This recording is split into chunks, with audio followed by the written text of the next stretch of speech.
Shalom saudara-saudara semua. Ya, shalom shalom semuanya. Ya, puji Tuhan, kita masih bisa belajar sekolah Sabat bersama Impromptu. Dan saat ini kita masuk di pelajaran yang ketujuh ya. Pelajaran yang ketujuh dengan judul Masalah Kejahatan. Ya, baik. Sebelum kita mulai, seperti biasa kita akan berdoa terlebih dahulu. Mas Yansen, saya minta untuk pimpin kita dalam doa. Ya, mari kita berdoa.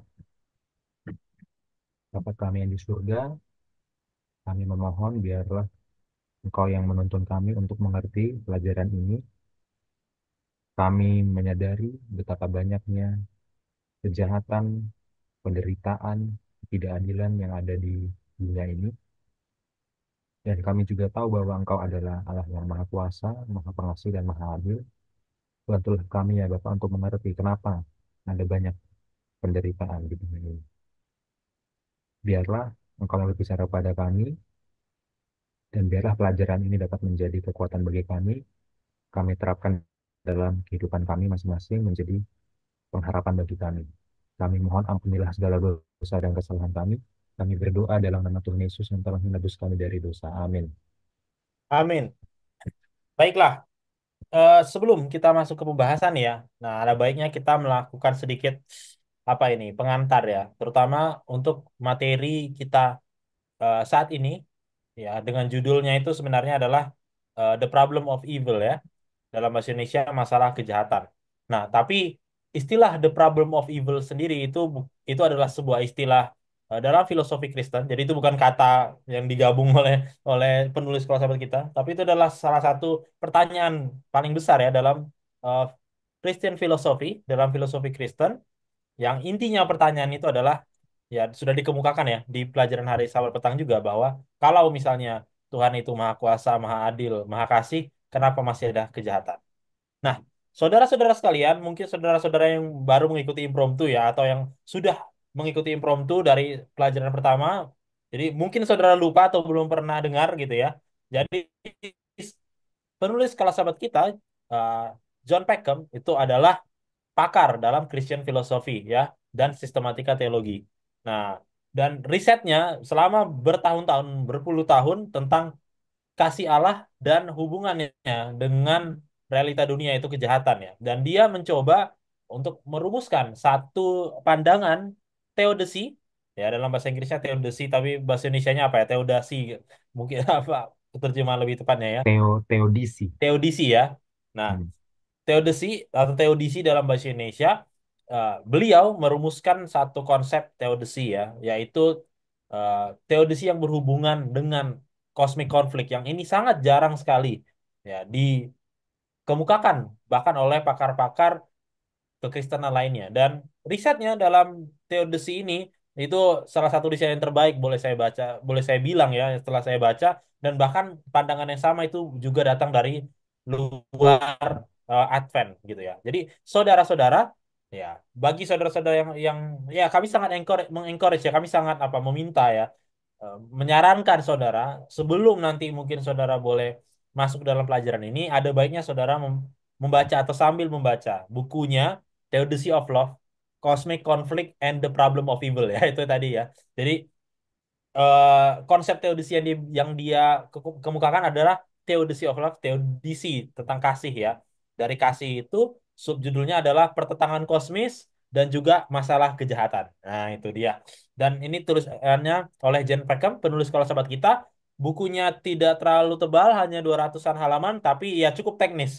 Ya, cukup teknis ya ini bukunya. Tapi saya rasa ini sangat bagus sekali bagi saudara yang mau memulai apa namanya sekolah sahabat baca ini dulu, apalagi bagi apa namanya guru-guru sekolah sahabat begitu ya. Nah, kalau saudara malas baca, nonton YouTube-nya, ada di YouTube-nya ya. Saudara cari aja Knowing God with John Peckham, itu nama channelnya. Dia membahas per judul, sorry, per chapter dari buku ini, ada 5 atau 6 chapter saya lupa. Nanti saudara boleh buka YouTube-nya, tapi itu cuma 1 jam 1 jam ya.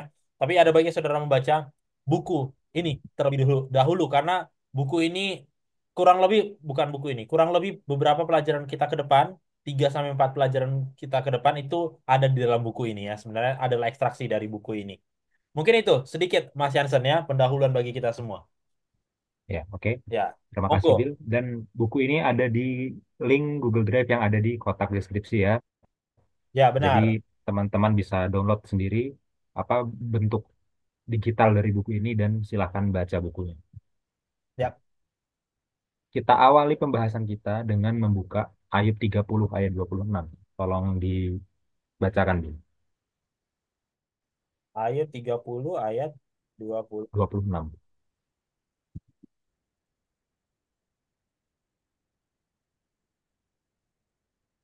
Tapi ketika aku mengharapkan yang baik, maka kejahatanlah yang datang. Ketika aku menantikan terang, maka kegelapanlah yang datang. Ya. Eh, untuk memahami ayat ini, seperti biasa, kita harus pahami konteksnya. Ya kan? Terutama sebelum pasal ini, di pasal sebelumnya, itu ada perdebatan antara Ayub dengan teman-temannya. Ya kan? Perdebatan itu tercatat dalam Ayub pasal 3 sampai pasal 28.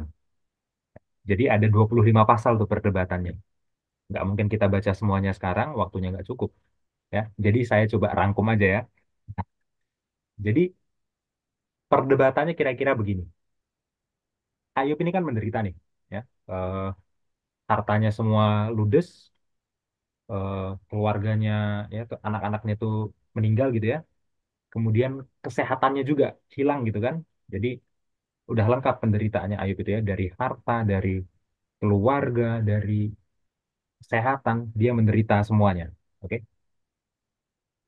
datanglah teman-temannya Ayub ini, ya kan, untuk menghibur Ayub. Nah, tapi waktu teman-temannya datang, teman-temannya lebih banyak justru eh, berdebat dengan Ayub daripada menghibur. Ya.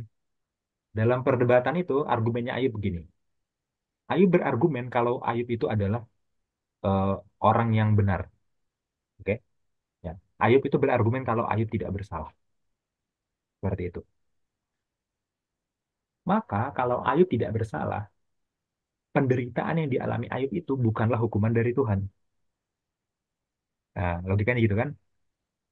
Jadi, kesimpulan dari argumen Ayub, kalau Ayub tidak bersalah dan penderitaan dia bukanlah hukuman dari Tuhan, maka Tuhan itu tidak menjalankan dunia sesuai dengan standar keadilan. Atau bahkan Tuhan itu tidak adil. Ya. Karena orang tidak bersalah yang harusnya tidak mendapatkan hukuman, kenapa dia mendapatkan penderitaan? Ya, berarti entah Tuhan itu menjalankan dunia bukan dengan keadilan, atau Tuhan sendiri memang tidak adil. Itu argumennya Ayub. Sekarang kita lihat argumen teman-temannya. Ada tiga orang itu.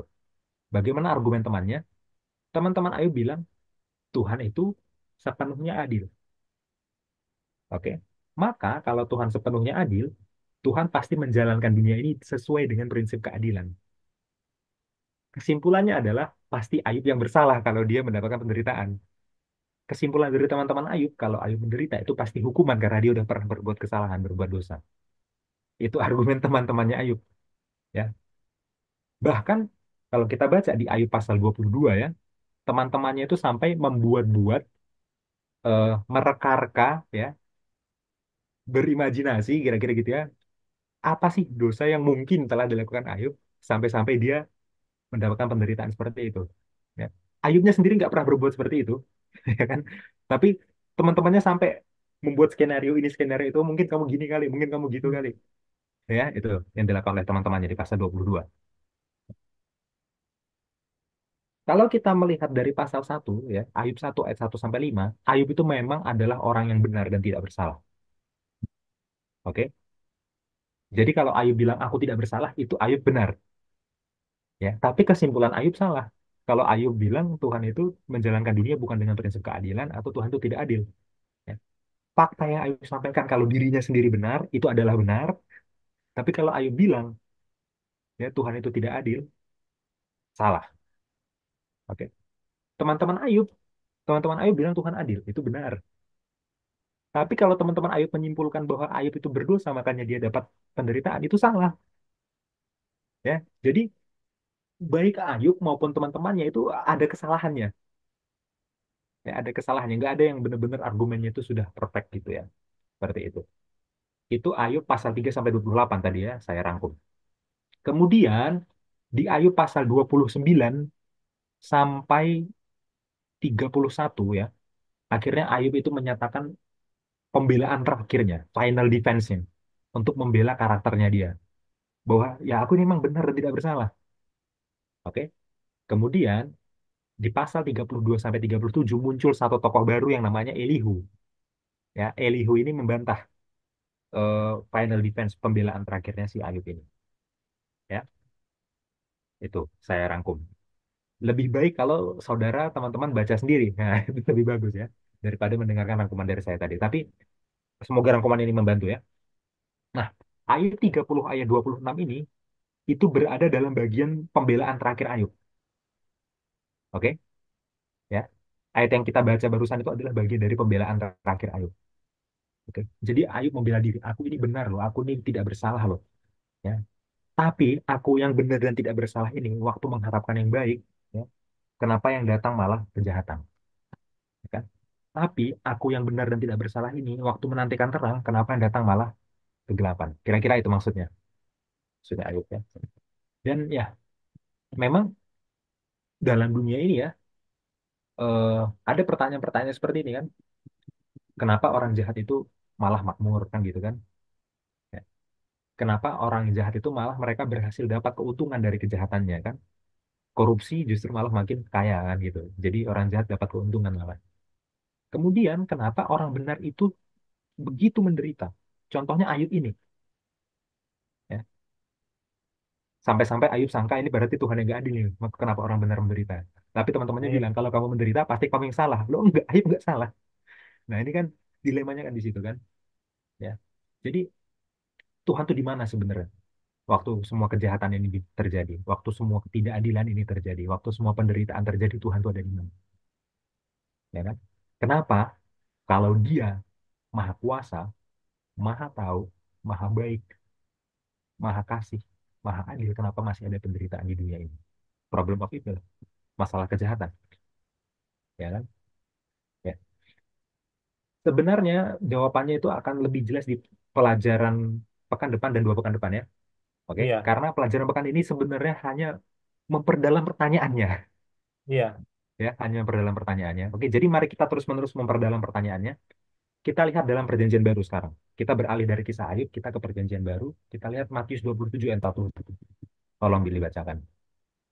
Matius 27 ayat 46. 46.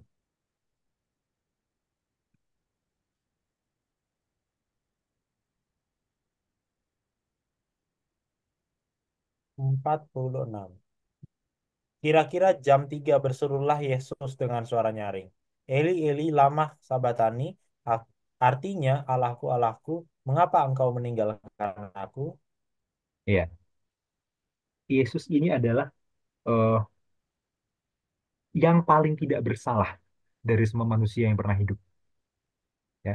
Tapi di saat yang bersamaan dia adalah yang paling menderita dari semua yang pernah hidup, gitu kan. Ya, kalau kita tadi lihat Ayub tidak bersalah tapi menderita dan itu membuat kita semua bingung. Sekarang Yesus yang tidak pernah berdosa sama sekali dia harus menderita. Ya. Dan penderitaan paling besar Yesus itu apa? Dosa seluruh dunia itu ditimpakan ke dia. Ya. Dia yang tidak bersalah. Ya. Tapi dosa seluruh dunia ditimpakan ke dia. Sampai-sampai Yesus bertanya, Eli, Eli lama sabachthani dalam bahasa Aramaik yang artinya adalah Allahku, Allahku, mengapa engkau meninggalkan aku? Sampai-sampai Yesus bertanya seperti itu. Ya. Pertanyaan Yesus ini, kata-kata Yesus ini, Eli, Eli lama sabachthani yang artinya adalah Allahku, Allahku, mengapa engkau meninggalkan aku? Itu adalah kutipan dari Mazmur 22 ayat 1 sampai 2. Ya, tolong dibacakan dia. Mazmur 22 ayat 1 sampai 2. Ya, atau ayat 1 aja. Oke, Mazmur 22. Ya, Untuk ayat 1 aja. Untuk pemimpin biduan menurut lagu Rusa di Kala Fajar, Mazmur Daud. Allahku, Allahku, mengapa engkau meninggalkan aku? Aku berseru, tapi engkau tetap jauh dan tidak menolong aku. Ya. Jadi ini Mazmur yang tadi dikutip oleh Yesus ya. Eh, dan dalam Mazmur ini ya, dalam sudut pandangnya si penulis Mazmur ini, Tuhan itu telah meninggalkan dia. Kenapa? Karena Tuhan tidak menjawab seruan dia, permintaan tolong dia. Ya kan? Seperti itu. Eh, kita baca ayat ini dalam bahasa Ibrani-nya, Bil. Tolong dibukakan Mazmur 22 ayat 1. Mur 22. Ya. Kalau dalam bahasa Ibrani ya, judulnya itu dimasukin di ayat 0 gitu ya, belum masuk di ayat 1 ya, tapi pada dasarnya sama aja ya. Saya baca dari judulnya ya. Laman Seah bagi director, bagi pemimpin biduan, ya, Al Ayelet Hasyahar, tentang rusa betina di kala fajar. Oke. Mizmur le Daud. Mazmur Daud.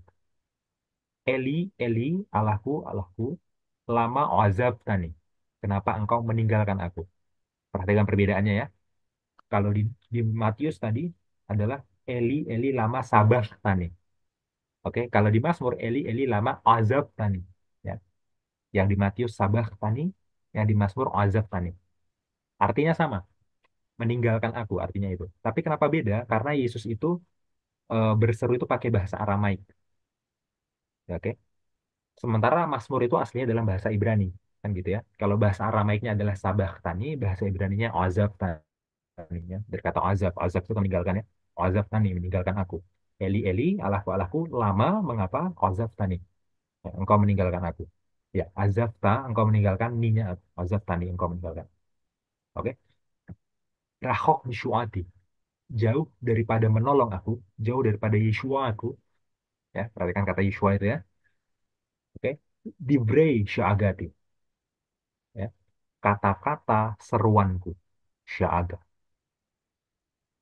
Oke. Eh, kata syahadah ini menarik ya, yang dalam bahasa Indonesia diterjemahkan sebagai aku berseru.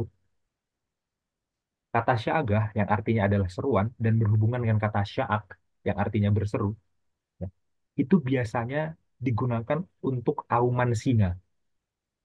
Ya, singa mengaum itu syaak. Auman singa ya, syahadah gitu ya.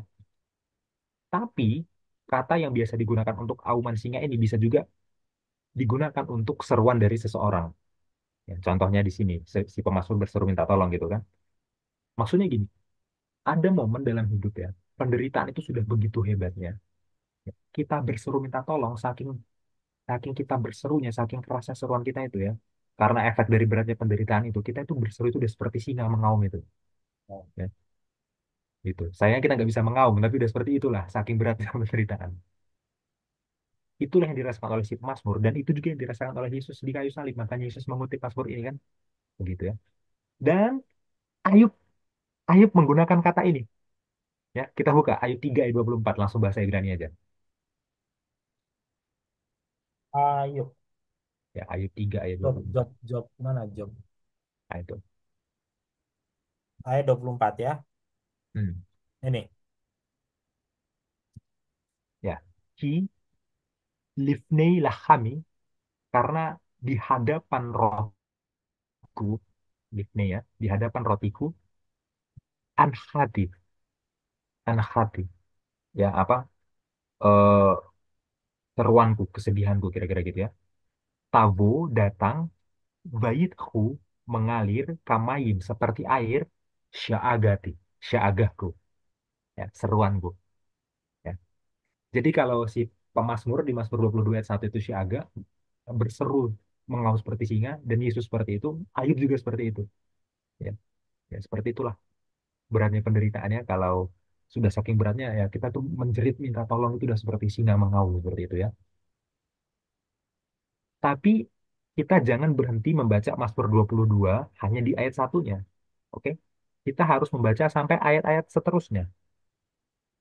Sekarang tolong Bill kita lanjutkan pembacaan kita ke Mazmur 22 ayat 22. Ayat 22. 22. Hmm. Yang ini kah? Yang bawahnya. Oke. Ayat 22. Aku akan memasyurkan namamu kepada saudara-saudaraku dan memuji-muji engkau di tengah-tengah jemaah. Ya. Meskipun Mazmur 22 diawali dengan ratapan, Allahku, Allahku, kenapa engkau meninggalkan aku? Ternyata di akhir Mazmur ini akhirnya adalah happy ending. Akhirnya adalah kemenangan. Akhirnya adalah pujian. Ya.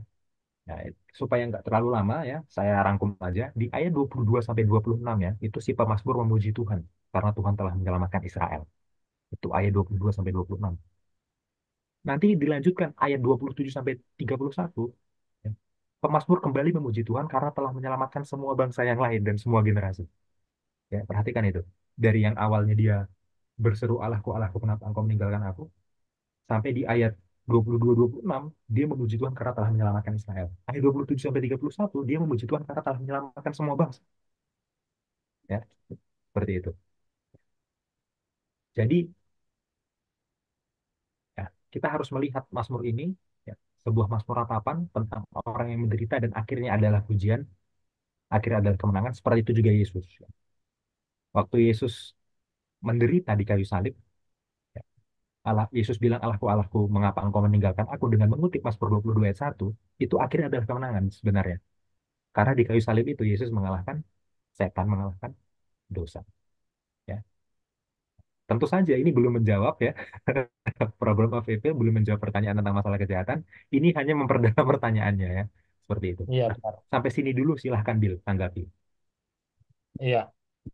Eh, ya ini apa ya bagus sekali ya bahwa dan ya ini adalah approach yang dibawa oleh John Peckham ya di pasal satu dalam dalam di bab satu dalam bukunya bahwa dia menggali terlebih dahulu ternyata maksudnya gini loh.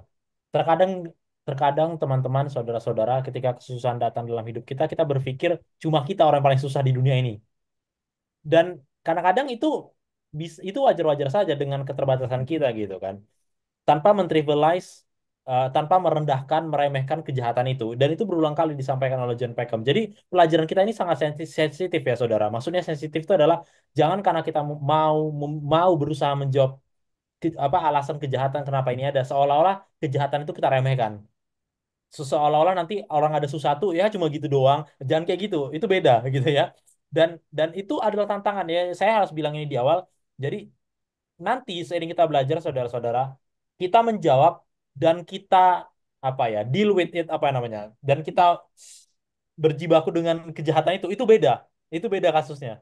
Jadi ini kita mau membahas kenapa itu terjadi. Kita tidak sedang membahas gimana cara kita menanggulangi ini atau apa ya approach yang bukan itu gitu ya. Karena nanti takutnya kalau kita bahas ini lalu kita jadi apa ya merendahkan kejahatan itu. Tidak, saudara. Semua orang punya kesusahan. Cuma pandangan apa namanya pendekatan kita yang seperti ini yang Mas Hansen tadi sudah sampaikan artinya memberikan kita kekuatan bahwa bukan cuma kita. Nah, itu maksudnya.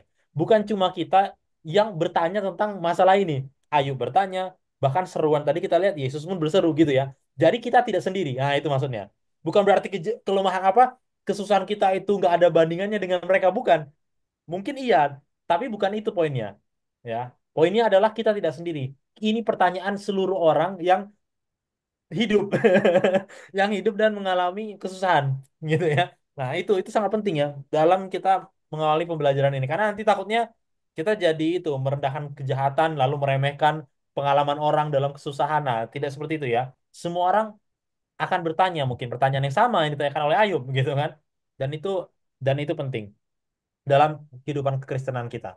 Di dalam The Great Controversy ya, ada satu kutipan halaman 48 dikatakan Tuhan tidak lalai menepati janjinya. 2 Petrus 3 ayat 9. Ia tidak melupakan atau mengabaikan anak-anaknya, tetapi ia mengizinkan orang jahat untuk menyatakan karakter mereka yang sebenarnya, agar tidak seorang pun yang ingin melakukan kehendaknya tertipu mengenai mereka. Orang benar ditempatkan dalam tungku penderitaan, agar mereka sendiri dapat disucikan, agar teladan mereka dapat meyakinkan orang lain tentang realitas iman dan kesalehan, dan juga agar tindakan mereka yang konsisten dapat menghukum orang yang tidak saleh dan tidak percaya. Allah mengizinkan orang jahat untuk makmur dan menyatakan permusuhan mereka terhadapnya, agar ketika mereka telah memenuhi ukuran kejahatan mereka, semua orang dapat melihat keadilan dan belas kasihnya dalam kehancuran total mereka. Hari pembalasannya semakin dekat ketika semua orang telah melanggar hukumnya dan menindas umatnya akan menerima balasan yang adil atas perbuatan mereka. Ketika setiap tindakan kekejaman atau ketidakadilan terhadap orang-orang setia, Allah akan dihukum seolah-olah dilakukan terhadap Kristus sendiri. The Great Controversy halaman 48 ya. Ini kutipan yang sangat bagus, mungkin menjawab sebagian besar pertanyaan kita, tapi nanti kita akan lebih perdalam lagi ya pertanyaannya ya. Jadi kutipan-kutipan ini membantu kita untuk apa mengerti sedikit lah, tapi tidak belum menjawab semuanya. Mungkin itu Mas Jansen.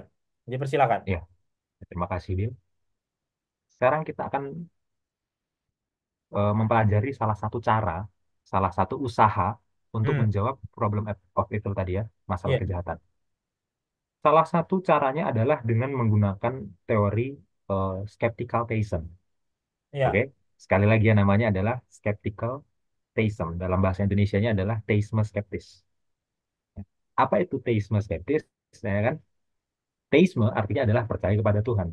Oke, skeptis artinya adalah mempertanyakan, meragukan. Nah, bukan Tuhan yang diragukan, tapi yang diragukan adalah pengetahuan kita yang diragukan. pengetahuan kita ya. Ya, jadi teisme percaya kepada Tuhan, oke, tapi tetap skeptis. Maksudnya apa? Meskipun kita percaya pada Tuhan, kita ragukan pengetahuan kita. Ya, maksudnya gini. eh, Tuhan itu maha maha kuasa, Tuhan itu maha tahu, Tuhan itu maha kasih, maha adil, ya kan? Tapi di dunia ini tetap ada penderitaan, ada ketidakadilan, ada kejahatan. Nah, teisme skeptis itu meragukan pengetahuan kita. Jadi kita ini pengetahuannya sangat terbatas, jadi kita nggak benar-benar tahu alasan kenapa Tuhan melakukan sesuatu, atau alasan kenapa Tuhan tidak melakukan sesuatu yang kita inginkan. Ya. Sekali lagi ya, kita percaya sama Tuhan, ya, tapi kenyataan kalau Tuhan melakukan sesuatu, atau Tuhan tidak melakukan sesuatu, kita skeptis sama pemikiran kita sendiri, dan kita berpandangan bahwa pemikiran itu terlalu kecil, nggak sanggup untuk memahami keputusan Tuhan. Itulah teisme skeptis ya, skeptical theism. Oke, kalau ini dibawa terlalu ekstrim, ini berbahaya, karena kita jadi Iya. nggak mau belajar nanti, yang nggak ada gunanya belajar kan kita nggak tahu. Iya. Gitu ya. Itu kan cuman apa hanya miliknya Tuhan itu pengetahuan. Bahaya ya. Karena kenyataan kalau ada Alkitab, ada sesuatu yang Tuhan wahyukan itu adalah sebuah eh, tanda bahwa kita harus belajar. Ya, meskipun pengetahuan kita terbatas, kenyataan bahwa Tuhan itu memasukkan Alkitab itu berarti Tuhan ingin bahwa pengetahuan kita yang terbatas ini tetap digunakan untuk belajar meskipun itu ada batasnya. Gitu ya. Meskipun pengetahuan kita yang terbatas ini yang kita pelajari ini sesuai dengan firman Tuhan ini tidak akan pernah mencapai kepenuhan pengetahuan Tuhan, tapi kita tetap harus belajar. Ya, jadi eh, teisme skeptis ini kalau dibawa secara ekstrim bahaya. Tapi kalau ini dilakukan dalam kadar yang tepat, ini benar. Iya. Ada dasar alkitabiahnya, karena ini mengajarkan kita untuk kerendah hati, untuk menyadari keterbatasan kita. Iya. Ya, sekali lagi ya, jangan dibawa ini ke ekstrim. Ya. Bawa ini pada kadar yang tepat, ya, untuk menyadari, oh, terbatasnya pemikiran kita itu seperti apa sih? Eh, ya, untuk menyadari bahwa yang Tuhan tahu itu jauh melampaui pengetahuan kita. Ya, jadi kita tetap belajar, kita tetap berusaha cari tahu sesuai apa yang sudah Tuhan wahyukan, tapi tetap kita sadar semuanya ada batasnya. Jadi kita nggak akan bisa tahu sampai ujung-ujungnya karena pengetahuan kita terbatas. Ya itu ya, hati-hati ya di bagian ini ya, jangan sampai ekstrim, tapi jangan sampai menolak juga karena ada benarnya pandangan ini, ada dasar alkitabiahnya. Di mana dasar alkitabiahnya? Kita kembali ke kisahnya Ayub. Ya, kisahnya Ayub. Kita buka Ayub 38 ayat 2, tolong. Ayub 38 ayat 2. Ya,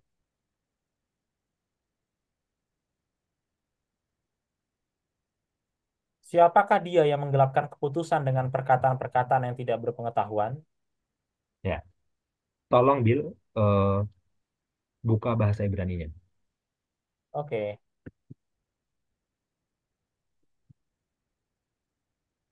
38. Ya. Mize, siapakah ini? Mahsyih, menggelapkan Oetsa. Ya. Menggelapkan Oetsa itu sebenarnya artinya adalah nasihat, counsel. Siapakah ini yang menggelapkan nasihat, menggelapkan counsel? Ya, tapi nasihat yang dimaksud ini merujuk kepada ya keputusan Tuhan. Itu maksudnya ya. Ya, jadi siapakah yang menggelapkan keputusan Tuhan? Ya. Eh, Bemilim dalam perkataan-perkataan beli doa tanpa pengetahuan. Oke. Jadi ya, Ayub itu saking menderitanya, Ayub sendiri bertanya-tanya, kenapa begitu banyak kejahatan, kenapa begitu banyak penderitaan gitu ya. Dan akhirnya Ayub itu pengen berdialog langsung dengan Tuhan. Ayub ini pengen bertanya langsung dengan Tuhan, kenapa Tuhan? Ya. Dan akhirnya Tuhan menunjukkan dirinya ke Ayub dalam bentuk eh, ya dalam bahasa Ibrani itu se'ara, whirlwind ya, badai. Tapi kurang kurang menggambarkan ya badai itu ya. Whirlwind, angin yang berhembus ya. Iya, Ya, ya angin badai gitu ya, whirlwind, angin badai. Ya, se'ara bahasa Ibrani ya, oke. Tuhan menampakkan diri ke Ayub dalam bentuk se'ara tadi, oke, badai lah kita sebut. Kemudian inilah jawaban Tuhan ke Ayub yang kita baca ini, ayat 38 ayat 2. Ya. Siapakah dia yang menggelapkan keputusan, menggelapkan nasihat, maksudnya keputusan Tuhan, dengan perkataan-perkataan yang tidak berpengetahuan. Ini maksudnya Ayub. Ya. Dan kalau ayat ini susah kita cerna, kita coba buka terjemahan yang lebih parafrase supaya lebih sederhana ya. Kita buka iya. bahasa Indonesia masa kini, Bill. BMK ya. Ya, BIMK. Siapa engkau sehingga berani meragukan hikmatku dengan kata-katamu yang bodoh dan kosong itu? Iya. Sangat menarik kalau kita punya waktu untuk bertanya ke penerjemahnya gitu ya. Kenapa kamu menerjemahkannya sekasar itu gitu kan? Ya. Iya, Dan ini nggak sesuai dengan bahasa asli. Saya harus jelaskan di awal. Ya. Tapi ini adalah parafrase yang tepat untuk mengerti maknanya. iya, Bukan sesuai dengan kata berkata dengan bahasa asli. Tapi kira-kira kalau kita mau sederhanakan dengan bahasa yang lebih gampang dicerna, ya ini. Ya. Ya. Dengan kata-kata yang bodoh dan kosong itu. Ayo, maksudnya gini.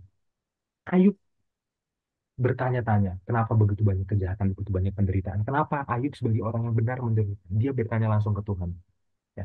Tapi Tuhan, sebenarnya Tuhan bilang, kamu itu bodoh Ayub, kamu itu nggak ngerti apa-apa. Ya. Bukan kapasitas pemikiranmu untuk menilai keputusan-keputusanku. Ya, ini makanya tadi kan, kita harus skeptis sama pikiran kita sendiri. Kita harus sadar bahwa pikiran kita itu ada batasnya, ya kan? Bukan berarti nggak belajar sama sekali, karena Alkitab diwahyukan Tuhan berarti untuk kita pelajari, oke? Bukan itu maksudnya. Tapi pikiran kita terbatas dalam artian kita sadar bahwa hikmat Tuhan itu jauh lebih besar dan kita nggak akan sampai ke sana. Jadi memang kita harus akui ada hal yang nggak akan pernah kita tahu, iya, ya. Dan nggak semua keputusan Tuhan itu kita bisa tahu langsung apa maksudnya. iya, Karena kita jauh lebih kecil pikiran kita daripada pikiran Tuhan, daripada hikmat Tuhan. iya, Inilah kira-kira perkataan Tuhan ke Ayub, ya. Meskipun bahasa Indonesia masa kini jauh lebih kasar ya, para iya. frasenya. Seperti itu. Ya. Nah, sekarang kita coba lanjutkan, Bill, membaca kitab Ayub, tapi ke pasal 42 ayat 3 di BIMK aja. Oke, Ayub 42 ayat 42 ayat 3. 3 ya. Di Hmm, BIMK 42 ayat 3. ayat. Engkau bertanya, mengapa aku berani meragukan hikmatmu, padahal aku sendiri tidak tahu menau. Aku bicara tentang hal-hal yang tidak aku mengerti, tentang hal-hal yang terlalu ajaib bagiku ini. Ya. Ayub ya setelah dibantah oleh Tuhan ya, akhirnya ya Ayub sadar diri, akhirnya Ayub tahu diri. Iya, Dan kita seringkali seperti Ayub ya, kita meragukan hikmat Tuhan, padahal kita sendiri tidak tahu menau. Kita sering bicara tentang hal-hal yang kita tidak mengerti, ya kan? Ada apa terjadi dalam hidup kita langsung ngomong, ya mungkin begini. Ternyata kita sendiri sebenarnya nggak tahu maksud Tuhan membuat keputusan seperti itu seperti apa, kita nggak tahu. Ya, tapi kita sering bicara tentang hal yang tidak kita mengerti. Kita sering bicara tentang hal-hal yang terlalu ajaib bagi kita. Ya, makanya sebenarnya paling aman kita bicara sesuai apa yang sudah diwahyukan. iya, Kita pelajari ini di luar ini itu udah di itu sebenarnya paling aman kan. Jadi ya inilah skeptical theism ya, teisme skeptis. Di titik tertentu kita harus eh, apa istilahnya mengambil pandangan ini. Bukan di tahap ekstrimnya, tapi ya harus ada sisi itu. Sisi percaya sama Tuhan sambil skeptis ke pikiran sendiri, sadar bahwa pengetahuan kita terbatas, pengetahuan Tuhan tidak terbatas. Jadi bukan ranahnya kita untuk mengevaluasi Tuhan, ya, mengevaluasi keputusan Tuhan, menggelapkan nasihat Tuhan itu kalau bahasa aslinya. Ya, tapi BMK-nya lebih gampang lah itu dicernanya ya. Silahkan gitu kalau mau kasih tanggapan. iya. Dan apa namanya? John Peckham ya, menulis ayat ini, memakai ayat ini, dia paling suka pakai CEV ya, Contemporary English Version. Dan di Contemporary English Version itu lebih kasar lagi ya. Dikatakan, why do you talk so much when you know so little? Itu parafrase yang dia pakai Hmm. ya. BMK mungkin kasar ya. Tapi ini lebih kasar lagi. Kenapa kamu banyak omong padahal kamu nggak tahu? Kau-nya dikit banget itu kan. Why do you talk so much when you know so little gitu, Pak. Dalam bahasa orang mudanya, kok lu nih banyak bacot. Itu ya. Iya, Kok kamu iya. kok kamu nih banyak ngomong sih? Padahal kamu tuh nggak tahu apa-apa sebenarnya. Nah, itu. Dan apa ya? Ya kadang-kadang ini ya, bukan kadang-kadang. Dan inilah menurut saya ya, apa namanya? Kelebihan Theodicy of Love-nya John Peckham ya, dan dia soal kita bias sekali. Maksudnya apa? Kadang-kadang kita lupa diri. Ah, itu dia. Kadang-kadang kita lupa diri. Jadi kita asik dalam menggali pertanyaan, walaupun memang pelajaran ini berguna untuk menggali pertanyaan. Tapi ini Hmm. format yang benar bahwa kita harus selalu menyediakan ruang untuk salah karena memang kita tempatnya salah dan karena kita tidak bisa mengerti sepenuhnya gitu ya. Dan itu sangat sangat sangat penting. Kerendahan hati untuk bilang, oh iya, saya ini nggak tahu semuanya. Tapi apa yang Tuhan sudah berikan sekali lagi, ya itu yang kita harus cari tahu gitu kan. Kan Tuhan sudah kasih Alkitabnya ke kita biar kita berperkara, kita lihat apa maksud Tuhan gitu ya. Tapi selalu buat ruang dalam hati pikiran kita bahwa kita tidak akan bisa mengerti sepenuhnya karena kita memang memang kita terbatas. Itu ya. Ada satu perikop, satu kutipan ya yang saya mau bagikan kepada teman-teman semua. Ya. Komentar Ellen G. White dalam The Seventh Day Adventist Bible Commentary volume 3 halaman 1141. Dikatakan seperti ini. Ilham ilahi mengajukan banyak pertanyaan yang tidak dapat dijawab oleh sarjana yang paling mendalam sekalipun. Pertanyaan-pertanyaan ini tidak diajukan dengan anggapan bahwa kita dapat menjawabnya, tetapi untuk menarik perhatian kita kepada misteri Allah yang dalam, dan untuk membuat manusia tahu bahwa hikmat mereka terbatas, bahwa dalam hal-hal umum dalam kehidupan sehari-hari ada misteri yang berada di luar pemahaman pikiran yang terbatas, bahwa penghakiman dan tujuan Allah tidak dapat dipahami, hikmatnya tidak dapat diselidiki. Jika ia menyatakan dirinya kepada manusia, itu adalah dengan menyelubungi dirinya dalam awan misteri yang tebal.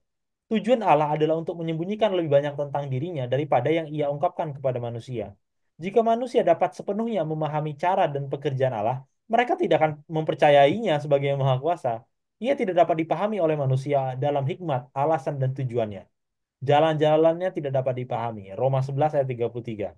Kasihnya tidak pernah dapat dijelaskan berdasarkan prinsip-prinsip alamiah.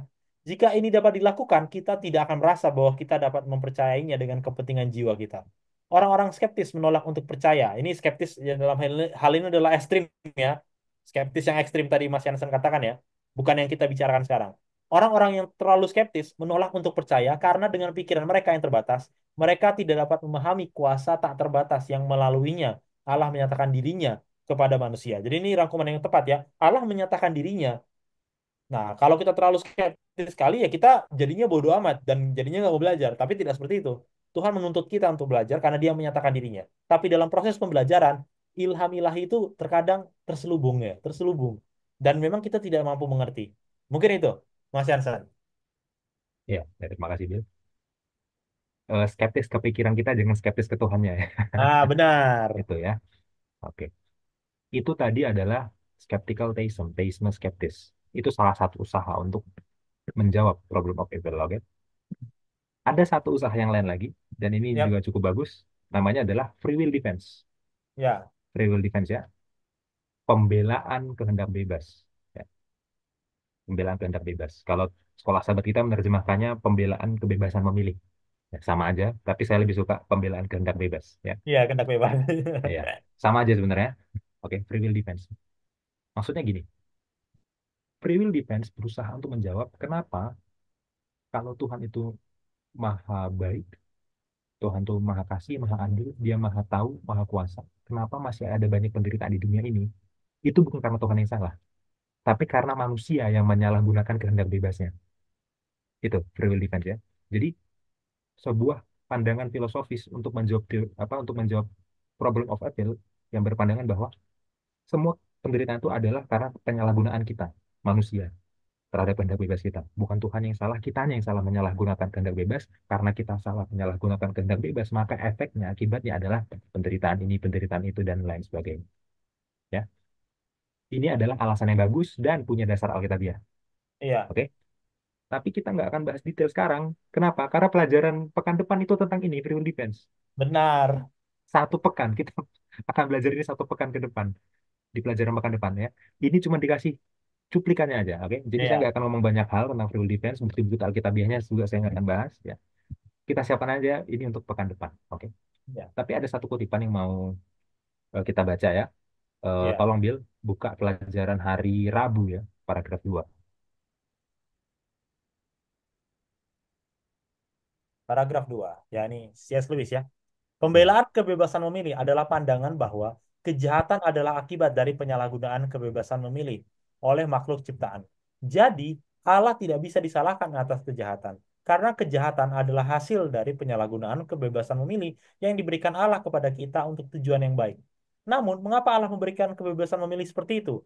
Dalam hal ini, C.S. Lewis menulis bahwa kebebasan memilih, meskipun membuat kejahatan menjadi mungkin, juga merupakan satu-satunya hal yang memungkinkan adanya kasih, kebaikan, atau kegembiraan. Suatu dunia otomata, yakni makhluk ciptaan itu bekerja seperti mesin, tidak ada gunanya diciptakan. Kebahagiaan yang Allah rencanakan bagi makhluk ciptaannya yang lebih tinggi adalah kebahagiaan karena bersatu dengannya dan dengan satu sama lain secara bebas dan sukarela.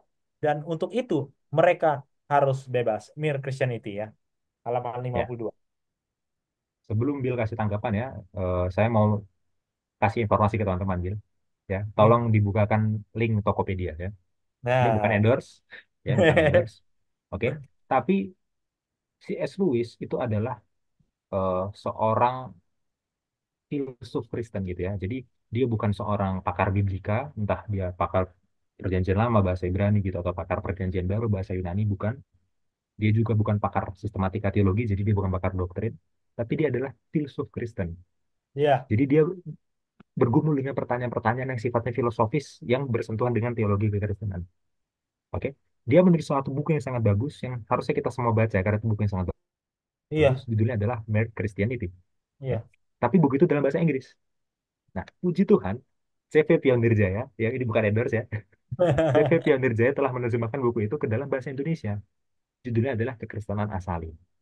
Ya, ini adalah link untuk membeli buku tersebut di Tokopedia dan Iya, harganya murah, murah. murah 75.000. Ya, ya. Apalagi teman-teman orang muda yang jiwa konsumerismenya tinggi ya, untuk beli tiket konser nggak ada rem, untuk makan di tempat-tempat mahal nggak ada rem, ya kan? Untuk beli baju baru nggak ada rem. Masa beli buku 75.000 ini mahal ya, Iya. ya kan? Ada Kuota sebulan lah ini. iya, ada barang-barang yang dikonsumsi oleh orang-orang muda itu yang harganya ratusan ribu sampai jutaan itu bahkan nggak masalah. Nah, tapi masa beli buku 75.000 mahal ya? Coba dipikir lagi ya. Ya. Jadi bagi yang punya kesempatan untuk membeli, silahkan beli ya, klik linknya di Tokopedia. Benar. Kami nggak dapat potongan apapun karena ini bukan endorse. Tapi Iya, semata-mata kami promosikan ini karena ini buku yang bagus bagus dan sekali. sudah diterjemahkan dan murah. Kenapa kita abaikan kesempatan untuk baca? Iya, Nah, gitu ya. benar. Ya itu. Oke, silakan Jul, tanggapannya. Iya, sebelum saya kasih tanggapan ya, C.S. Lewis ini buku ini bagus sekali dan buku ini saya eh, dapat banyak kesaksian ya bahwa banyak orang yang masuk Kristen ya, mungkin bukan Advent karena buku ini. Karena C.S. Lewis itu dulunya ateis juga, saudara. Jadi buku ini benar, Hmm. dia itu bukan pakar Kristen, dia cuma filsuf aja. Ya salah satu bukti dia filsuf, dia tuh nulis novel, saudara orang muda pasti tahu Narnia. Itu tulisan The C.S. Lewis. Chronicles of Narnia. Iya, yang ada Ya. filmnya, yang masuk fantasi. Nah, itu yang nulis C.S. Lewis, saudara. Jadi, saudara kalau baca buku ini ya kayak nggak sulit lah. Maksudnya pertanyaannya itu pertanyaan kayak kita gitu ya. Bukan kayak pakar kekristenan yang macam-macam buku, nggak sampai sedalam itu gitu. Jadi ini bukunya bagus, pengantar dalam filsuf kekristenan ya. Terutama ya dia sendiri dari ateisme masuk ke kristenan ya. Dan itu bagus sekali buku ini. Ya, seperti yang Mas Hanson bilang dari awal juga saya udah bilang ya bahwa apa namanya free will defense ya, kita akan bahas lebih dalam minggu depan ya. Jadi kita nggak akan bahas terlalu panjang di sini ya, dan eh, di bukunya juga John Peckham itu mengungkapkan free will defense di chapter 1 tapi di chapter 2 dia bahas lebih dalam. Jadi mungkin itu yang dia lakukan juga di Di sekolah sekolah tempat sahabat. ini ya. Jadi ya ini cuma ucapkan tapi setelah itu di ini lebih dalam ya di pelajaran selanjutnya. Dan ya eh, apa yang bisa saya berikan komentar sedikit ya sebelum kutipan bahwa free will defense ini menyelesaikan, namanya itu adalah logical problem of evil atau masalah kejahatan logis. Masalah kejahatan logis itu maksudnya apa, saudara? Maksudnya adalah ya pertanyaan tadi, kalau Allah itu maha tahu, maha kasih, maha adil, kenapa ada kejahatan? Logisnya itu karena ada kebebasan memilih. Nah, nanti seperti apa detailnya? besok apa maksudnya pelajaran minggu depan kita akan pelajari dan ini juga ada kelemahannya. Ingat tadi Ya. saya bilang dia cuma menyelesaikan masalah logical problem of evil, tapi ada experimental problem of evil, ada hal yang nggak bisa dijawab oleh ini saja, gitu ya. Nah, itu nanti seperti apa kita bahas minggu depan ya. Jadi, saudara tahan dulu kalau ada pertanyaan, terutama guru-guru diskusi ya. Nanti kalau terlalu banyak bertanya, nah tahan dulu gitu ya. Kita coba rem Ya. sedikit-sedikit. Nah, mungkin bisa bagus approach-nya Mas Hansen ya. Suruh mereka baca ini aja dulu. C.S. Lewis Nah, ini. iya, iya, iya. Meditation. Iya, kita harikan Iya, gitu ya karena iya. kita nggak mau nanti setengah-setengah pembahasannya kita nggak mau kayak gitu gitu kan sayang sayang oke satu kutipan ya ya ini kutipan pemantik aja walaupun kita akan bahas nanti lebih dalam minggu depan ya ini dari Conflict and Courage halaman 13. Allah mungkin telah menciptakan manusia tanpa kuasa untuk melanggar hukumnya. Ia mungkin telah menahan tangan Adam untuk tidak menyentuh buah terlarang. Tapi dalam kasus itu, manusia bukanlah agen moral yang bebas, tetapi hanya sekedar robot. Tanpa kebebasan memilih, ketaatannya tidak akan bersifat sukarela, tetapi dipaksakan. Tidak akan ada perkembangan karakter. Itu tidak akan layak bagi manusia sebagai makhluk yang cerdas dan akan mendukung tuduhan setan atas pemerintahan Allah yang sewenang-wenang. Allah menganugerahi Adam dengan kekuatan intelektual yang tinggi dan menyajikan kepadanya bujukan yang paling kuat untuk setia kepada kesetiaannya. Ketaatan yang sempurna dan abadi adalah syarat kebahagiaan kekal. Dengan syarat ini, ia harus memiliki akses ke pohon kehidupan. Selama mereka tetap setia pada hukum ilahi, kapasitas mereka untuk mengetahui, menikmati, dan mencintai akan terus meningkat. Mereka akan terus-menerus memperoleh harta pengetahuan baru, menemukan sumber kebahagiaan yang baru, dan memperoleh konsepsi yang lebih jelas dan lebih jelas lagi tentang kasih Allah yang tak terukur dan tak pernah gagal. Nah, itu ya. Jadi, free will defense itu adalah bahasanya John Peckham free will itu adalah prerequisite for love ya adalah apa syarat untuk kasih ya kalau tidak ada itu pemerintahan Allah bukan kasih dan itu yang setan ingin tuduh ya lanjutannya minggu depan mungkin itu Mas Iya, Hansen. iya. Oke. Kita lanjutkan. Ya, kita sekarang buka Mazmur 73, Wil. Oke. Kita baca ayat 1 sampai 3. Mazmur 73 ayat 1 sampai Ayat satu 3. sampai 3. Oke. 73. Pergumulan dan pengharapan. Mazmur Asaf. Sesungguhnya Allah itu baik bagi mereka yang tulus hatinya, bagi mereka yang bersih hatinya. Tetapi aku sedikit lagi maka kakiku terpeleset. Nyaris aku tergelincir. Sebab aku cemburu kepada pembual-pembual. Kalau aku melihat kemujuran orang-orang fasik. Iya, oke ya. Jadi si pemazmur ini tahu kalau Tuhan itu memang ya baik gitu ya. Tapi dia hampir tergelincir. Maksudnya apa? Dia hampir tidak percaya. Dia hampir jatuh dengan pikirannya sendiri. Apa yang membuat dia hampir jatuh? Karena dia melihat ketidakadilan. Karena dia melihat orang-orang jahat itu justru makin mujur, makin makmur. Ya. Jadi gini, si pemazmur ini tahu Tuhan itu memang baik, tapi begitu dia lihat orang-orang jahat, kok hidupnya enak banget, dia hampir-hampir jadi nggak percaya dengan Tuhan lagi. Iya, Ya. Oke, jadi penulis Mazmur itu sempat mengalami masalah kayak gitu loh dalam pikirannya. iya. Ya. Nah, sekarang kita lanjutkan, Bill. Kita baca ayat 16 dan 17. 16 dan 17. Tetapi aku bermaksud untuk mengetahuinya. Hal itu menjadi kesulitan di mataku. Sampai aku masuk ke dalam tempat kudus Allah dan memperhatikan kesudahan mereka. Iya, dia masih bingung, dia cari tahu, sulit. Ya itulah tadi ya, apa keterbatasan pikiran manusia kan, skeptical theism kan, sulit Iya, untuk tahu. Si pemazmur juga bilang, aku coba cari tahu, kenapa sih kalau Tuhan baik justru orang-orang jahat makin makmur, sulit untuk diketahui. Tapi iya, akhirnya dia dapat jawabannya di mana? Waktu dia masuk ke tempat kudus Allah, dia dapat jawabannya. Ya, waktu dia masuk ke bait suci, baru dia dapat jawabannya. Ya, kemudian kita bertanya, emangnya di bait suci ada apa? Sampai kita bisa tahu jawabannya. Ya, kalau kita melihat di dunia ini ada penderitaan, di dunia ini ada ketidakadilan, di dunia ini orang-orang yang jahat makin makmur dan orang-orang yang benar makin menderita. Emangnya kalau kita masuk bait suci kita bisa dapat jawaban apa? Ya, di bait suci itu ada apa? Ada upacara korban yang pertama. Oke, dalam upacara korban orang yang berdosa harus bawa korban domba setiap kali dia berdosa. Ya. itu adalah sebuah lambang yang nanti akan digenapi Yesus sebagai anak domba Allah, ya kan? Anak domba Allah yang menebus dosa dunia itulah Yesus. Oke, jadi seperti di bait suci orang membawa korban penebus dosa, seperti itulah Yesus sebagai korban sejati menebus dosa manusia. Ya, di bait suci ada jawaban penebusan. Oke, itu yang pertama. Kemudian ada apa lagi di bait suci? Ada hari raya Yom Kippur, ya. Ada hari raya pendamaian. Oke, di Yom Kippur itu ada apa? Ada masa persiapan 10 hari kan? 10 hari sebelum Yom Kippur orang harus memeriksa diri. Ada nggak ya dosa-dosa yang belum aku akui, yang belum aku bawa korban? Ya, seperti itu juga digenapi di bait suci surgawi, ya kan? Sebelum penghakiman akhir, sebelum penghukuman final, ada masa untuk orang memeriksa diri. Ada nggak dosa yang belum diakui? Itu yang disebut dengan pengadilan pemeriksaan, ya kan? Yang ada di mana? Ada di Daniel 7, ada di Daniel 8, ada di Wahyu 14. Kita nggak punya waktu untuk bahas.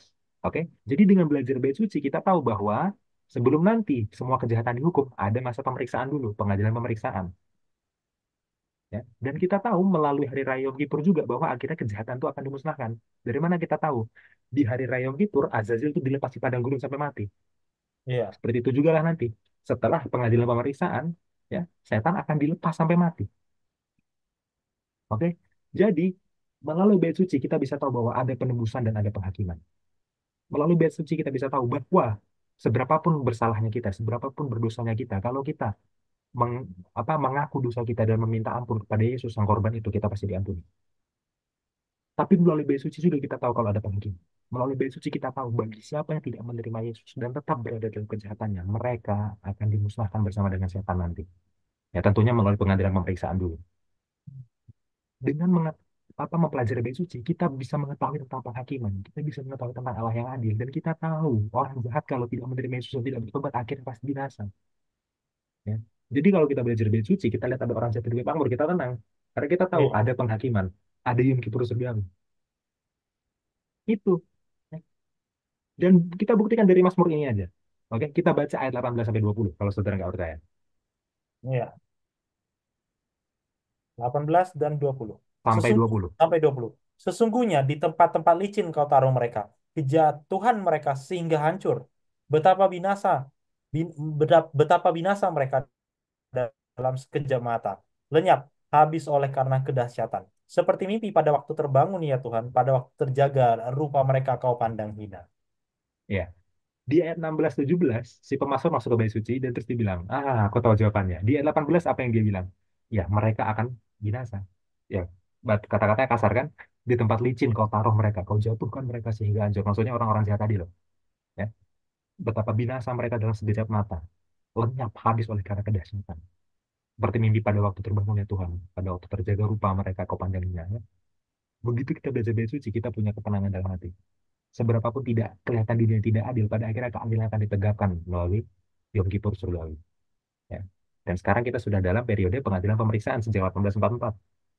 Saya Ya, nggak akan bahas itu, ya kan? Kita nggak sempat. Saya asumsikan pendengar itu harusnya sudah tahu tentang itu kan? Udah advent dari kecil, kalau nggak tahu ya belajar lagi. Ya. Maka kita bisa bertenang diri. Kalau kita udah mengerti tentang doktrin bait suci, kita bisa bertenang diri. Pada akhirnya pasti adil kok semuanya. Ya, pada akhirnya pasti adil. Nah, seperti itu. Silahkan tanggapannya, Ben. ya. Memang ketenangan diri itu berasal dari Tuhan ya, dari mengerti tujuannya. Penghakiman pengadilan pemeriksaan adalah salah satu doktrin yang dipercaya oleh orang Advent ya, dan itu adalah doktrin Alkitabiah. Artinya Tuhan mengungkapkan kepada kita. Artinya apa? Dia berusaha membuat kita tenang. Hei, tenang, tenang kalian bahwa pada akhirnya semua ini akan mendapat mendapat balasannya. Berbuat baik akan mendapat balasannya, berbuat jahat tidak bertobat akan dapat balasannya. Itu membuat kita tenang ya. Seharusnya kita pun yang membaca ayat ini, seberapapun susah hidup kita, biarlah kita meminta keterangan kalau belum punya gitu ya dari Tuhan. Sebagaimana si pemazmur ya, kita lihat tadi naik turunnya iman dia ya. Dia juga susah, kita pun susah, tapi pada akhirnya lihat apa responnya. Itu ya. Itu menurut saya aplikasi yang sangat bagus bagi kita. Ini ada satu kutipan dari Testimonies for the Church volume 4 halaman 32. Akankah manusia memegang kuasa ilahi dan dengan tekad dan ketekunan melawan setan sebagaimana Kristus telah memberikan teladan kepadanya dalam pertentangannya dengan musuh di padang gurun pencobaan? Allah tidak dapat menyelamatkan manusia dari kuasa tipu daya setan yang bertentangan dengan keinginannya. Ya, keinginannya ini maksudnya keinginan manusianya ya, gitu. Manusia harus bekerja dengan kuasa manusiawinya dibantu oleh kuasa ilahi Kristus untuk melawan dan menaklukkan dengan segala cara bagi dirinya sendiri. Singkatnya, manusia harus menang sebagaimana Kristus telah menang. Dan kemudian melalui kemenangan yang merupakan hak istimewanya untuk diperoleh melalui nama Yesus yang Maha Kuasa, ia dapat menjadi ahli waris Allah dan ahli waris bersama dengan Yesus Kristus. Ini tidak mungkin terjadi jika Kristus sendiri yang melakukan semua kemenangan. Manusia harus melakukan bagiannya. Ia harus menjadi pemenang atas usahanya sendiri melalui kekuatan dan kasih karunia yang diberikan Kristus kepadanya. Manusia harus menjadi rekan sekerja dengan Kristus dalam pekerjaan kemenangan dan kemudian ia akan menjadi bagian dari kemuliaannya bersama Kristus. Ya, ini bagus sekali ya. Manusia harus menjadi rekan sekerja dengan Kristus dalam pekerjaan kemenangannya. Iya, saudara, hidup kita ini susah ya dan apa kadang-kadang kita tidak bisa menemukan jawabannya. Pemazmur sudah memberikan kunci jawabannya itu bersama dengan Tuhan. Ya, Tuhan sudah tidak menahan kuasa ilahinya untuk membantu kita menang. Tapi kalau kita tidak memilih untuk bertenang diri seperti pemazmur, kita memilih tidak untuk bertobat, ya Tuhan bisa buat apa gitu kan. Tuhan bisa, ya itulah kebebasan memilih tadi gitu kan. Ya jangan sampai kita menyalahgunakan itu ya kuasa yang sudah Tuhan berikan kepada kita supaya kita bisa tenang, kita bisa mengerti rencananya. Mungkin itu Mas Hansen ya. Ya, oke. Terima kasih, Bill. Sekarang kita tutup dengan aplikasi ya. Ya. Iya. Jadi kita udah belajar sebagian tentang problem of evil. Tentu sebagian, karena masih ada 2 pekan lagi kita akan belajar itu lebih dalam, oke? Ya, dan kita udah dapat sebagian jawabannya, meskipun belum semua jawaban. Iya. Sekarang, kalau ada saudara kita yang mengalami penderitaan, mengalami ketidakadilan, bagaimana cara kita merespon? Apakah kita tiba-tiba kasih ke dia seminar tentang filsafat Kristen? Ya kan? Iya. Terus tiba-tiba, oh, saudara kita sedang menderita, saudara kita mengalami kejahatan, kita ngomong, iya, dalam program of evil begini, begini, begini, begini, ada beberapa pendekatan, bla, bla, bla, bla, bla. Apakah kita akan begitu? Itu nggak akan masuk, ya kan? Karena waktu orang sedang menderita, ya, waktu orang sedang mengalami kejahatan, yang dia butuhkan itu apa? Kehadiran kita, ya, eh, penghiburan dari kita. Kita, kalau mereka menangis, kita menangis bersama mereka, ya kan? Iya. Dan berdoa bersama mereka. Oke? Jadi pelajarannya adalah pelajaran yang penting, tapi bisa disampaikan di waktu yang salah kalau nggak hati-hati. Ya, jangan Iya. jangan kita berpikir, oh, saya sudah tahu jawaban atas kenapa terjadi kejahatan, terjadi penderitaan. Terus begitu ada orang mengalami kejahatan dan penderitaan, kita bilang itu sebenarnya karena begini, secara filosofis begini, begini, begini. Enggak ya, kita harus dukung dulu, beri penghiburan dulu. Nanti setelah beberapa waktu, setelah mereka lebih tenang mungkin gitu kan, baru kita kasih penjelasan supaya mereka mengerti, supaya orang yang berduka ini mengerti, supaya orang yang menderita ini mengerti apa alasan di balik penderitaan. Kalau Tuhan memang maha baik, Tuhan memang maha adil, maha kasih, Tuhan maha tahu, maha kuasa, kenapa tetap ada penderitaan? Nanti, kalau mereka sudah lebih tenang, kita harus jelaskan itu. Tapi di saat penderitaan itu baru saja terjadi saat mereka sedang sedih-sedihnya gitu kan. Penjelasan seperti ini bukan bukan solusi yang terbaik. Itu solusi yang harus dilakukan di saat yang benar tepat. Gitu ya. Iya. Saya mau mengembalikan pembahasan ini ke kisahnya Ayub ya. Iya. Tolong Bill dibuka Ayub 42 ayat 7.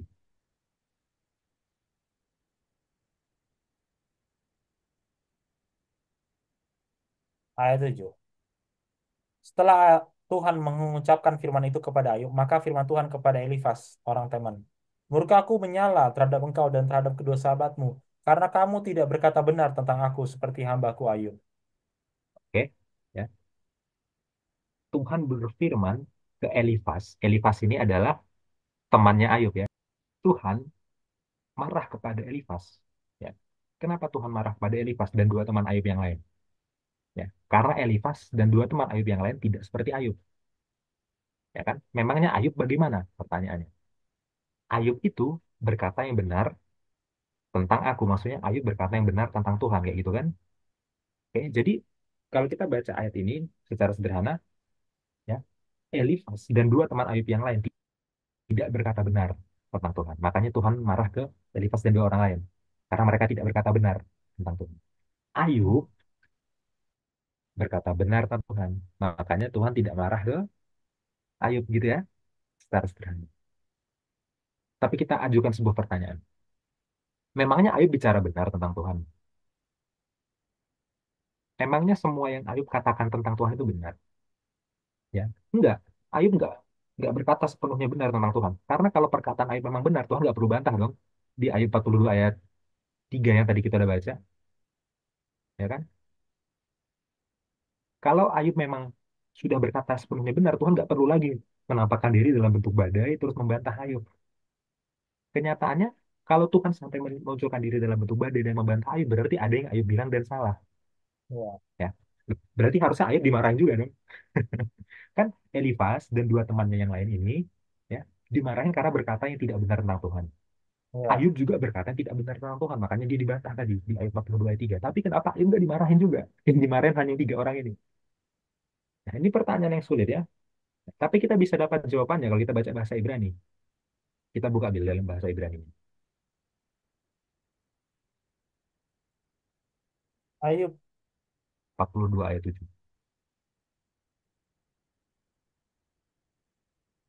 ayat 7. Ya. Bayehi akhar diber Adonai. Maka setelah Tuhan berkata, et hadevarim haele, perkataan-perkataan ini atau perkataan-perkataan itu, El Iob kepada Ayub, Bayomer Adonai, berkatalah Tuhan, El Elifas kepada Elifas, Hatemani, orang Teman.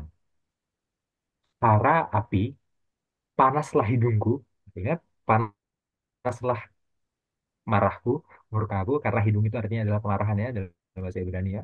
Kara api, panaslah hidup, panas marahku, beha kepadamu. Maksudnya kepada Elifas orang Teman ya. Ubishnei re'echa, dan kepada dua kawanmu itu. Ya. Kilo dibartam elai nechona. Di frasa ini kita harus perhatikan dengan baik-baik. Kilo, karena tidak, dibartam, kalian mengatakan elai. Bahasa Indonesianya menerjemahkan tentang aku. Tapi kalau tentang aku itu harusnya adalah olai. Oke? Elai itu harusnya adalah kepadaku. Ya. El itu adalah kepada, akhiran yod itu ya, bunyi I itu adalah dari kata ani. El plus ani jadi elai, kepadaku. Oke? Kalau tentang aku itu olai. Ya. Oke? Jadi apa yang membedakan Ayub sehingga Ayub tidak dimarahi dengan Elifas dan dua orang teman yang lain sehingga mereka dimarahi? Apa bedanya?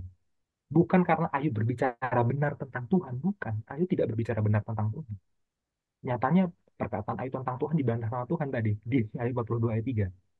Tapi Ayub berbicara benar kepada Tuhan.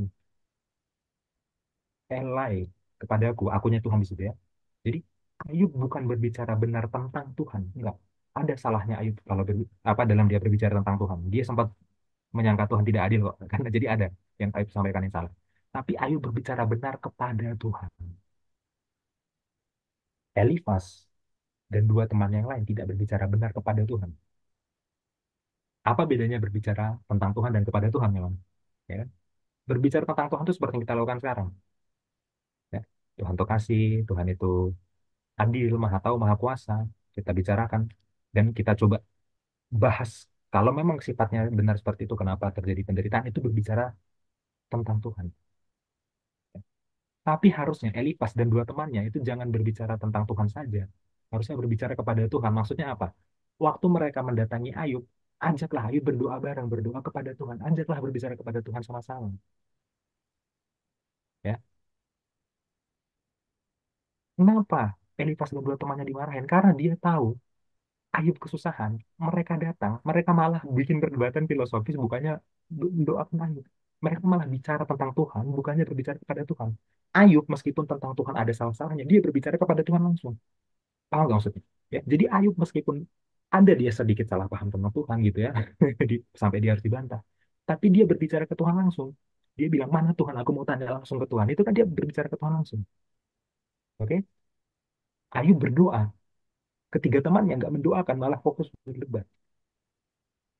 Ya. Tadi Bill bilang ada logical problem of evil. Itu kita sedang bahas permasalahan kejahatan secara logis. Ya. Secara logis gimana logikanya? Kalau Tuhan maha ini, maha itu, kok kita pada kejahatan itu satu. Evidential problem of evil.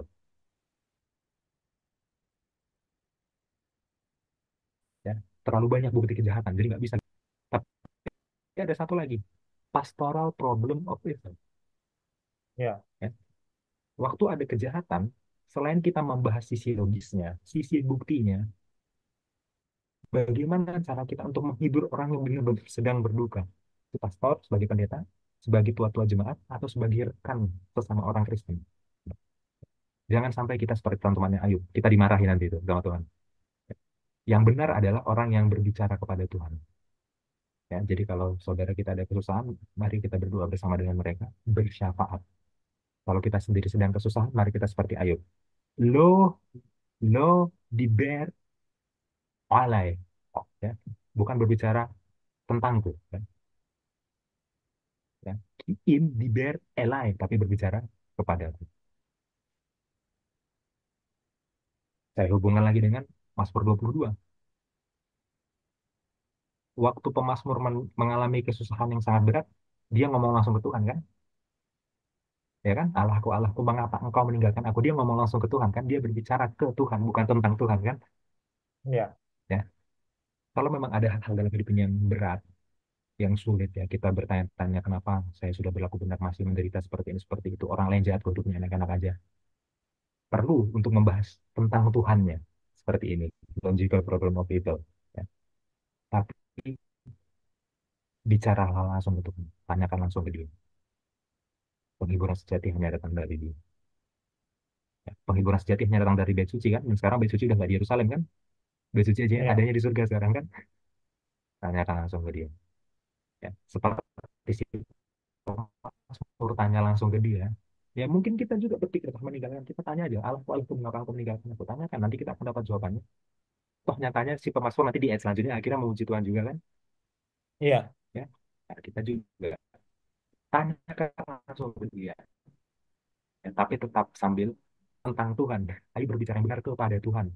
Berdoa. Teman-teman tidak melakukan itu. Makanya teman-temannya dimarahin. Ayo tidak. Nah, kita baca ayat selanjutnya lagi nanti. Ya, Ayub nanti akhirnya disuruh berdoa untuk teman-temannya. Inilah yang harus iya, kalian lakukan teman-temannya Ayub. Kayak gini yang harus kalian lakukan. Ya, bukannya berdebat sampai 35 pasal tadi ya. Ya, meskipun berdebatnya nggak salah, tapi berdebatnya tanpa berdoa sama sekali. Coba bayangin di mana kepedulian mereka gitu ya.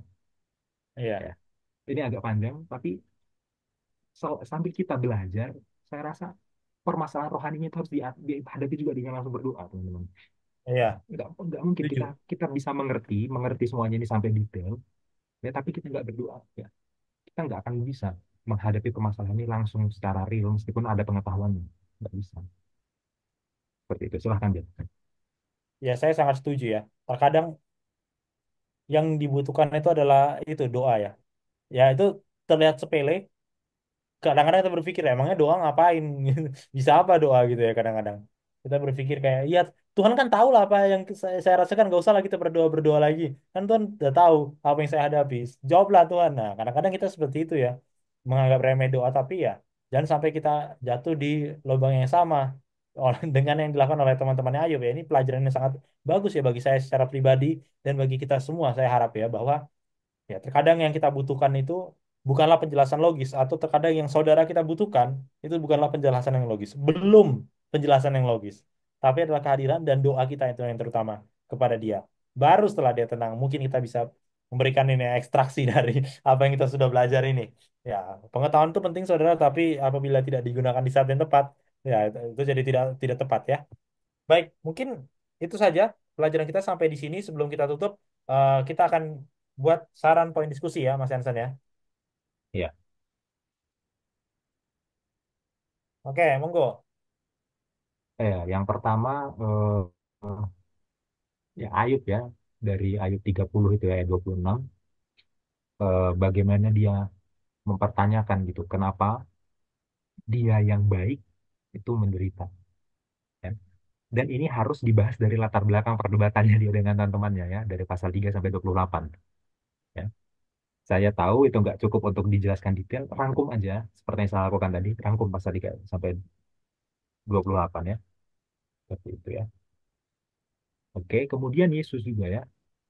Yesus juga mengalami penderitaan, padahal Yesus juga seperti Ayub tidak bersalah ya.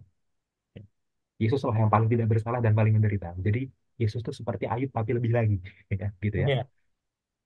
Bahkan ada beberapa studi itu yang menjelaskan bahwa pengalaman Ayub itu nanti ujungnya itu merujuk pada Yesus ya, tapi itu pembahasan lain.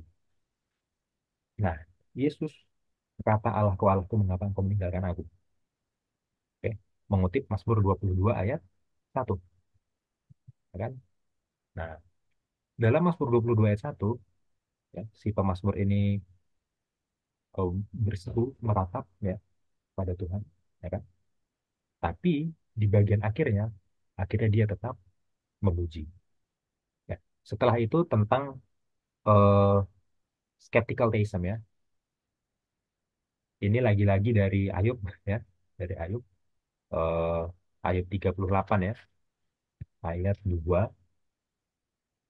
ya. Ayat berapa tadi? Ya, ayat 2 ya, ayat 38 ayat 2 ya. Coba bandingkan dengan terjemahan bahasa Indonesia masa kini ya yang lebih sederhana. Ya, intinya adalah pengetahuan kita terbatas, kita nggak tahu segala hal ya. Eh, dengan pengetahuan kita yang terbatas itu bukan ranahnya kita, bukan kapasitas kita untuk menilai, mengevaluasi keputusan Tuhan, ya kan? Maka di Ayub 42 ya, ayat yang ketiga ya, Ayub 42 ayat yang ketiga, akhirnya di situ Ayub menyadari keterbatasan dia ya. Dan harusnya kita seperti itu juga, ya, menyadari keterbatasan pemikiran kita. Oke, ya. Setelah itu free will defense ya, pembelaan kehendak bebas. Oke.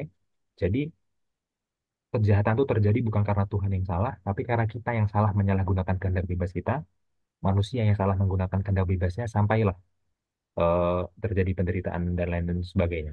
Oke, ya. Saran saya ya, jangan dibahas detail-detail dulu. Ya, gunakan waktu pekan ini untuk membahas yang lain. Kenapa? Bukan karena ini nggak penting, justru karena ini saking pentingnya, ini akan dibahas 1 minggu full pekan depan. Ya. Jadi jangan langsung dibahas ini dengan detail dulu. Minggu ini manfaatkan untuk membahas yang lain dulu ya.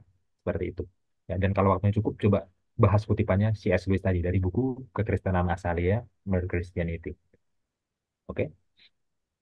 Setelah itu eh, masuk ke Mazmur 73 ya.